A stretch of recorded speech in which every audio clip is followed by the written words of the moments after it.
તો નમસ્કાર દર્શક મિત્રો, સ્વાગત છે તમારું અમારી આ યુટ્યુબ ચેનલમાં. તો મિત્રો, ટેટ 1 સ્પેશિયલ આપણે જે વિડીયો સિરીઝ ચાલુ કરી છે, જેમાં આજે આપણે જે છે વર્ગ વ્યવહારનો બીજો વિડીયો મૂકી રહ્યા છે. આ અગાઉ આપણે છે વિડીયો 1 મૂકેલો હતો, જેમાં આપણે વર્ગ વ્યવહારને લગતા અગત્યના પ્રશ્ન જોયા હતા. તો આ વિડીયોમાં પણ છે આપણે જે છે વર્ગ વ્યવહારને લગતા અગત્યના બીજા પ્રશ્નો જોવાના છે. તો વિડીયોમાં છે અંત સુધી બન્યા રહેજો, અને વિડીયો પસંદ આવે તો વિડીયોને લાઈક કરજો અને વિડીયોને તમારા મિત્રો સાથે અવશ્ય શેર કરજો. તો ચાલો આપણે વિડીયોની શરૂઆત કરીએ.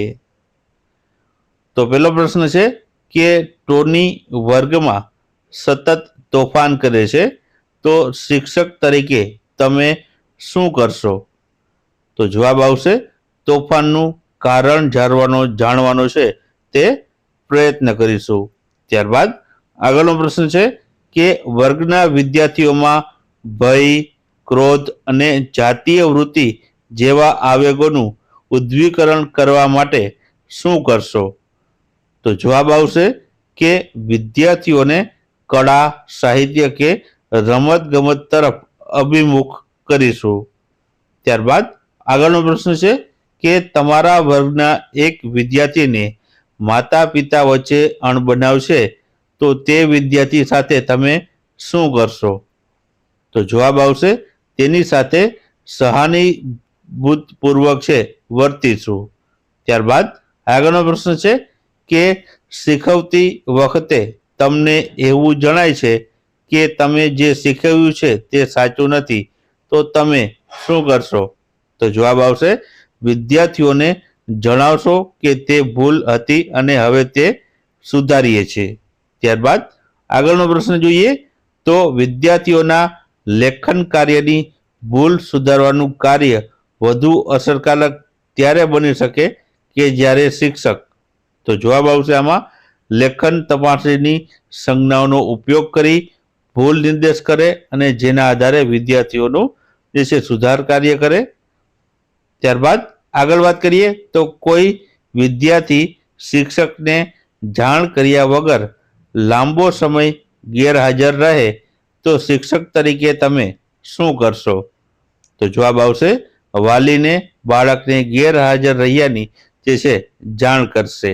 ત્યારબાદ આગળનો પ્રશ્ન જોઈએ તો આગળનો પ્રશ્ન છે કે શિક્ષકનું વર્તન અને વ્યવહાર આદર્શ હોવા જોઈએ, કારણ કે, તો આમાં જવાબ આવશે તે આવશે વિદ્યાર્થીઓ શિક્ષકને અનુકરણીય માને છે, તેથી જે છે શિક્ષકનું જે વર્તન અને વ્યવહાર છે તે આદર્શ હોવો જરૂરી છે.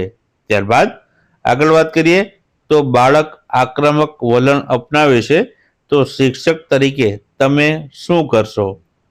તો આમાં જવાબ આવશે મિત્રો તે છે બાળકના આક્રમક થવાનું જે વલણનું કારણ છે તે જાણશે. ત્યારબાદ આગળનો પ્રશ્ન છે કે બાળક ઘરનું હૂંફાળું વાતાવરણ છોડી શાળાએ આવે છે ત્યારે અસહાયપણું અનુભવે છે. આ વિધાનમાં સંદર્ભમાં એક શિક્ષક તરીકે તમે શું કરશો?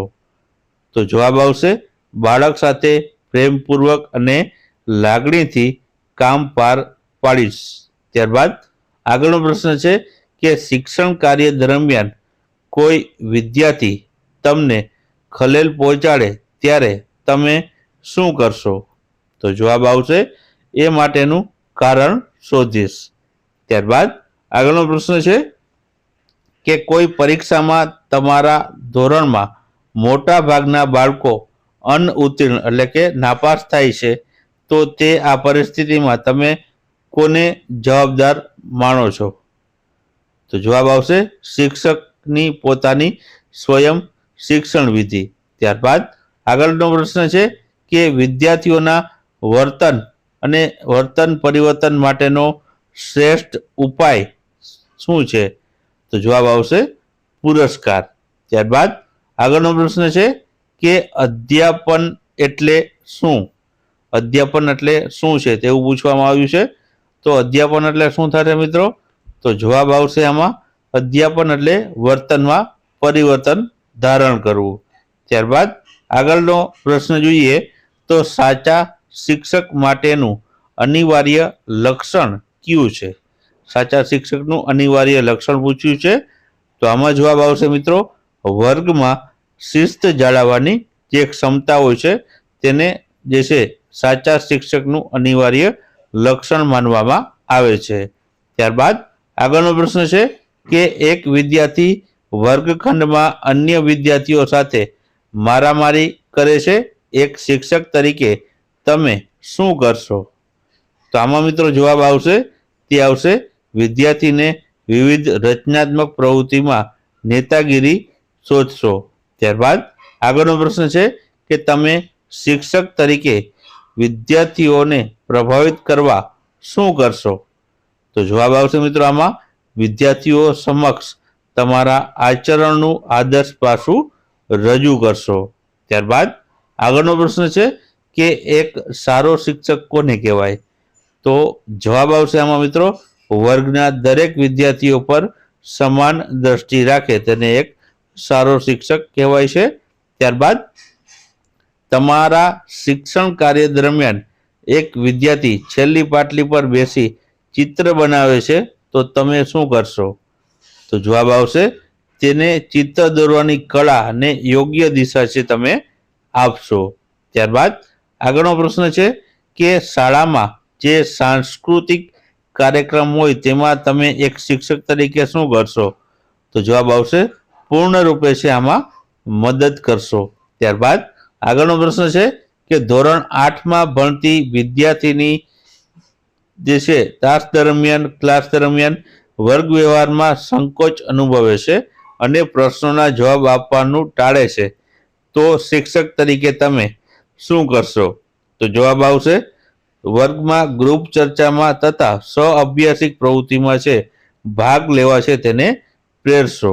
ત્યારબાદ આગળનો પ્રશ્ન છે કે વિદ્યાર્થીઓમાં સહયોગની ભાવનાનો વિકાસ કેવી રીતે કરશો? તો જવાબ આવશે વિદ્યાર્થીઓને સમૂહ કાર્યના અવસરો આપશો.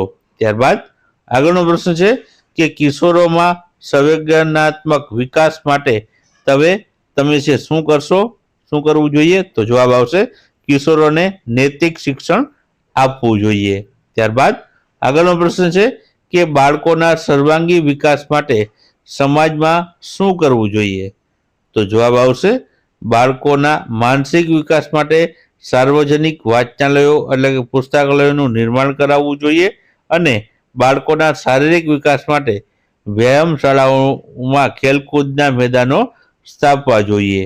ત્યારબાદ આગળનો પ્રશ્ન છે કે યોગ્ય શિક્ષક પાસે ભાષા પ્રભુત્વ હોવું જોઈએ કારણ કે? તો જવાબ આવશે મિત્રો આમાં કેમ કે તે પોતાના વિચારોને છે વિદ્યાર્થીઓ સમક્ષ છે સરળતાથી તે કહી શકે છે.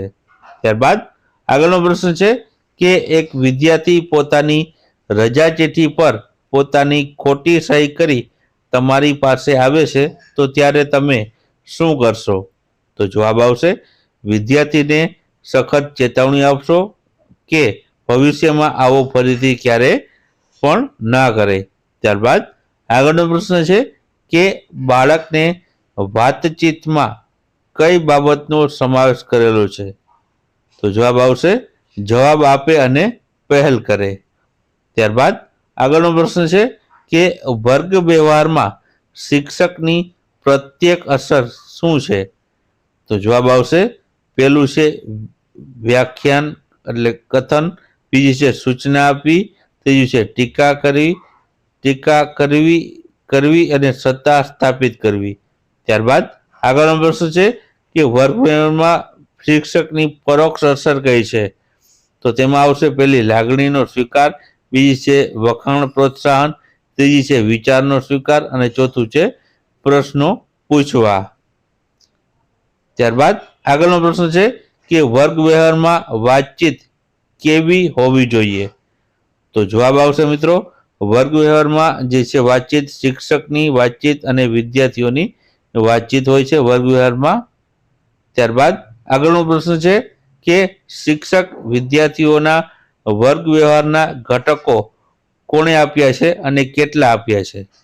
તો જવાબ આવશે મિશિગન સ્ટેટ યુનિવર્સિટીના પ્રોફેસર નેડ ફ્લેડર્સે છે મિત્રો તે આ શિક્ષક અને વિદ્યાર્થીઓના વર્ગ વ્યવહારના ઘટકો આપ્યા છે અને તેમણે છે 10 જેટલા ઘટકો આપેલા છે.